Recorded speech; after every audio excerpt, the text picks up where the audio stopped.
yung mga ganyang pagkakataon, kailangan lilimitahan mo yung sobrang laki. Bakit? May chance na mag-lock yan. Pero, sumasakit ba siya, idol? Minsan po.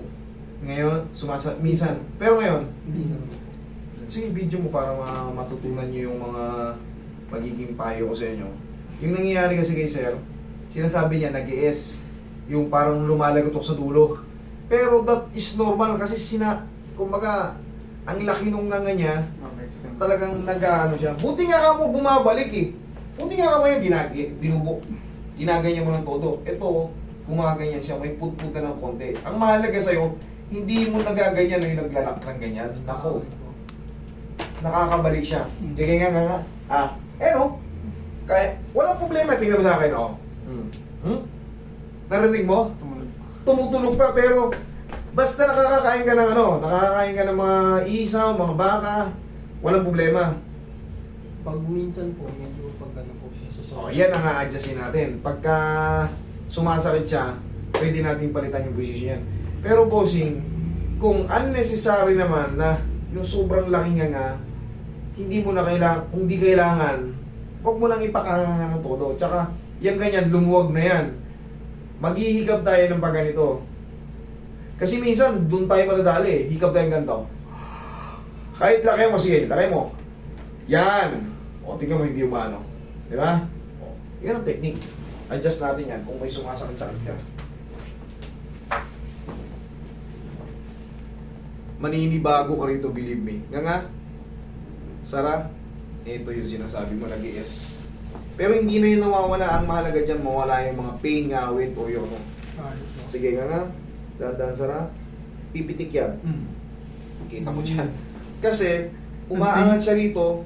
Pag tinulak ko yun, lulubog yun dun. Pantay na dyan. Pantay Yan ka lang.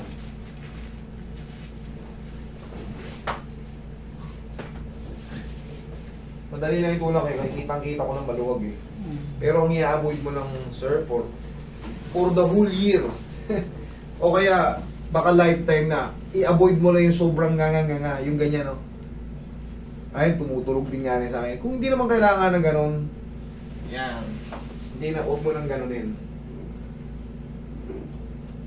Tapos, always natin gagawin sa mga lumulugang jaw, ganito ang ano natin.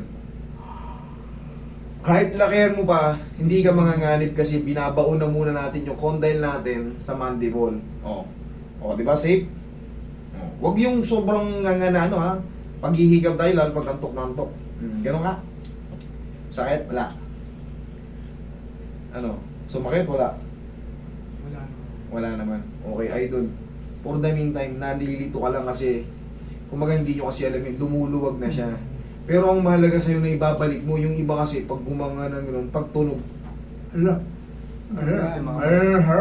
ba nakakita ka na sa akin ng ganyan? Kaya nga i-avoid mo yung sobrang laki ng nga, baka kasi dumire-diretso siya. Pero yung mga ganyang jaw, ang payo ko sa inyo, mag-bubble gum kayo araw-araw para maging strong yung paa nyo. Lahat ng mga nag-a-adjust ng ganyan, lalo sa abroad, bubble gum ang inaano. Pero, ganito yan. Pag kumain ka ng bubble gum, normal lang yan na parang yung muscle mo ngangawitin natin, papagurin natin para maging strong. Parang ka nag-gym. Sakit ng muscle ko. Pero sundan mo lang ulit kinabukasan. Kasi ang target natin is maging total, hindi naman malaki yung panga mo. Kumbaga, mas maganda nga kung magkaroon ka ng muscle dito, baka mas lalo kang pumugi kasi magkakaroon ng bagong ano eh. Pero left and right lang yung nguya mo ha. Bugbugin mo lang muna ng nguya. Okay? Para maging matigas pa. Total, bata ka pa eh. Para yung mga muscle mo maging dingdong dantes. Okay? Idol? Lumulubog po. Dito kasi. Napak po kasi ito dati nung ex ko eh. Kaya pala eh. Kaya wag ginanong ko. Ang lakas ng tumulak. Makita kita dyan sa video kung ano. Okay, kaya naman pala, hindi mo sinabi sa akin, sinapakan na ex mo dati. Kaya pala nagkaganyan eh. Ay ngayon, may tulak naman ah. Okay? Parang ngayon, meron pa rin. Anong meron ba? Parang nag-gaganon pa rin po siya. Yung tapping clicking na yan, ganito, idol, hawakan mo to. Oh. Yan o. Ayan o. Walang problema yan, basta walang pain. Pero siyempre, kaya natin na-adjust, sabi mo kasi, nagkakaroon ng nagkaka-pain siya, tapos pagka kailangan kasi ibalik yun. Siyempre, hindi naman magagano kung di ka sinuntok noon eh. Eh ngayon, madali, sabi ko nga, kitang-kita ko na maluwag yung panga mo. Ang dali lang, ginanong ko lang, oh, dumulas ka agad. Ang mahalaga, walang pain. Kasi kung na-dislocate ko yung panga mo, saan mapupunta yung adjustment na yun? Dapat yan, kung tinulak yung panga mo ng ganun, siyempre na-dislocate yung panga mo, sasakit ngayon yan.